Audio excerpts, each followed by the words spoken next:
Good evening. Good evening. Well, it's great to be home, Rick. This is a very special place in my heart. I grew right up the street off of Browning Road by the Vokey School, as we called it.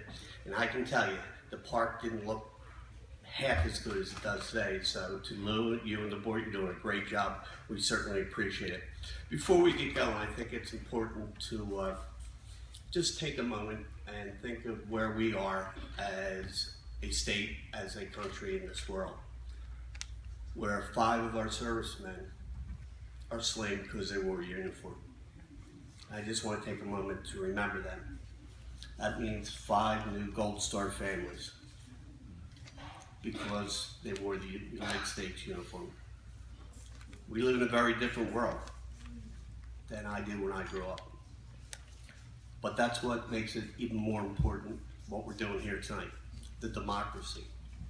The fact that you came out on a very, very warm summer night to take place and wanting to know what's better for my community, for my kids, for the next generation.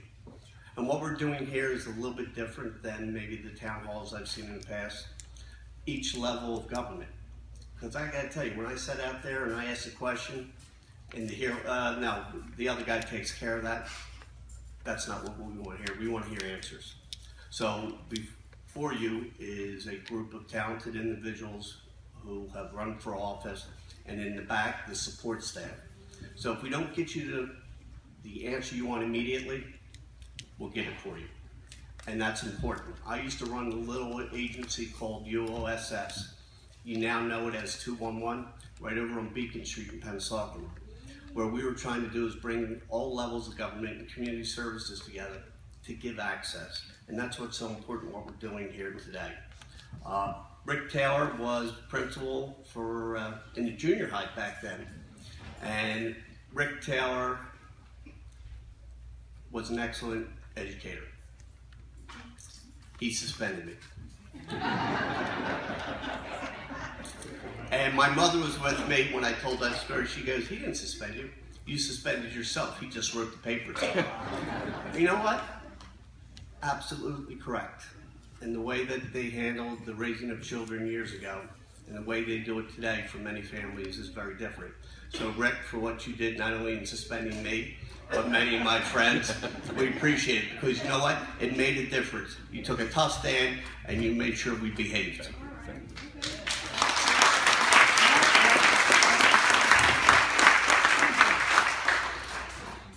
If you had asked me half dozen, probably 7 years ago, what is the likelihood of ever having the opportunity and the honor to serve in the United States Congress, I would say you're out of your mind. I'm an electrician by trade.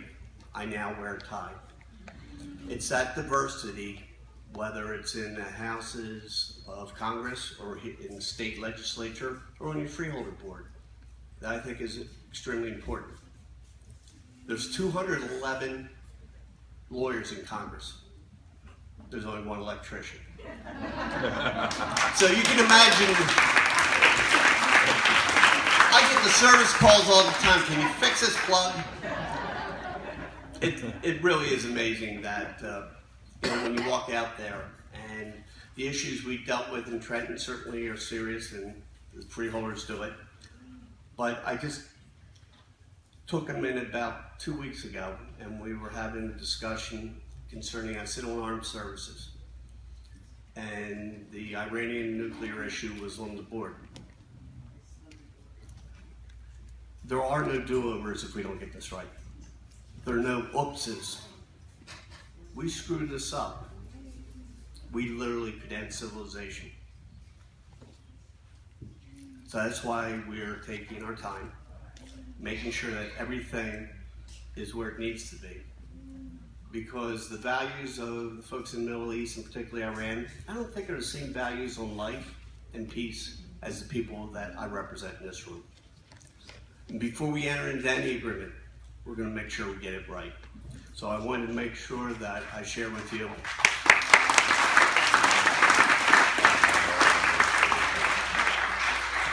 because certainly when I was out and about a year ago, my #1 focus was jobs, and it still is. But we have to have a community and a country that's safe before anything else counts. Tonight, we have with us, my staff in the back, a collective 125 years worth of service who understand what it takes to get done in that federal bureaucracy. And folks, there is a federal bureaucracy. It is as tough as anything I ever saw when I was a community service person or in the state. There's many times you'll hear, I've been here before you, I'll be here after you. That's not the attitude I want to hear. What can we do to get to yes on what you need? And that's the focus that I'm going to continue to do over the course of my career in Congress. Anybody here Ken Burns, Channel 12 PBS? His very first documentary was on Congress. Back when it was the 4x3, the square one, not the letterbox. And my wife had given it to me for Christmas, and it sat where all the DVDs on the tray till about a month ago, and I threw it in. The reason I bring this up is for the following reasons. It opens up, in typical Ken Burns fashion, great scenes of our historic halls in Washington. And then they do interview with 3 or 4 reporters, historians, and former legislators, or excuse me, Congress and senators. And they start, this is 22 years ago, they start to talk about compromise. The institution we call Congress was founded on that basis, to bring all sides together and compromise. Does anybody think that's happening that much in Washington now? No. And I hear your frustrations because, you know what, I'm pissed off also. And I'm not going to contribute to that. You can get sucked in real easy, but the fact of the matter is we need to remember why we went there. So whether it's jobs, education, or certainly making sure that New Jersey gets its fair share. I look out here and I call it Malfunction Junction. Anybody know where that is? 42 and 295? How many years have we been driving through there and say, how do we get down the shore for coming up 295? You can't get here. Well, we're finally getting it done to the tune of almost $2 billion over 8 years. But why did it take us literally a lifetime to get that? It shouldn't be.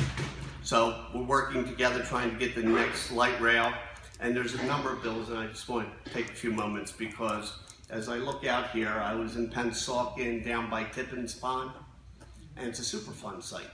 We didn't know it was kids growing up there. We used to hang out there. Cleaning that up. Because Superfund was created by my predecessor, Jim Flory, before anybody really knew what it was. We knew what Love Canal was up in New York.